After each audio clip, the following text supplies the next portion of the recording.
Event sourcing sounds like a really great idea. So you have this log of changes applied to your data, individual entities or records or whatever you wish, where you never delete or modify existing data, but only appends data or changes, allowing you to set the database into the state of whatever its state was at any one particular point in time. From a debugging perspective, it's like, incredibly rewarding because you can time shift back in time to the point where some bug originated and, look at the state of the system and, such become capable of realizing what went wrong. But event sourcing is kind of like lobotomy, or communism, or heroin. Sounds like a really, really great idea when you talk about its effects, right? I mean, communism, everybody's got everything they need, nobody's hungry. Heroin takes away all pain, both physical and psychological. And, of course, lobotomy cures all forms of, psychiatric disease. And event sourcing is similar. It sounds really, really brilliant on paper when you discuss the idea and you explain it, just like communism sounds like a great idea. But when you start implementing it, you realize it's ipso facto impossible. And the reasons why it is impossible is because it easily increases complexity, relatively speaking, from CRUD to event sourcing by a factor of 1,000 easy.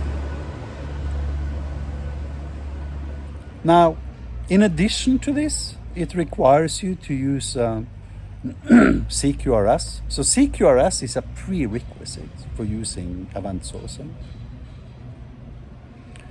And CQRS is so ridiculously complex that even Martin Fowler, arguably the guy who invented enterprise software development design patterns, and whom also happens to be one of the most famous, enterprise software developer architects currently living on Earth, even him doesn't like CQRS and believes that CQRS should be at the bottom of your toolbox and the very last tool you choose to use whenever you are implementing anything in software. And of course, CQRS is a prerequisite for event sourcing, meaning event sourcing is like 10 times more complex than CQRS in isolation. Now, I've worked in fintech for many, many years. And, the way we do shit is that, we have an RDBMS and we have an account table. And that account table does not, importantly, have any balance columns.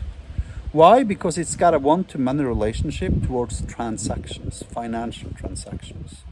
And each financial transaction being of type withdrawal is a negative transaction, removing money out of the account.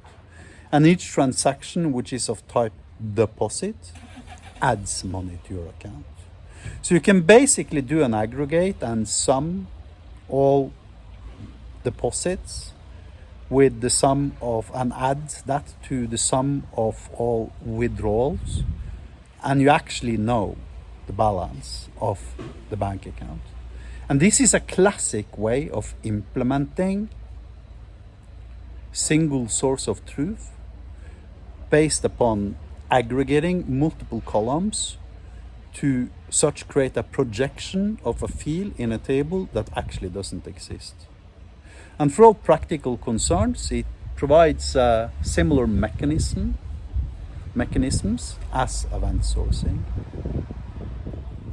Except you don't need 15 different databases and 268 fucking design patterns and, freaking supercomputers to run the crap like you do with event sourcing.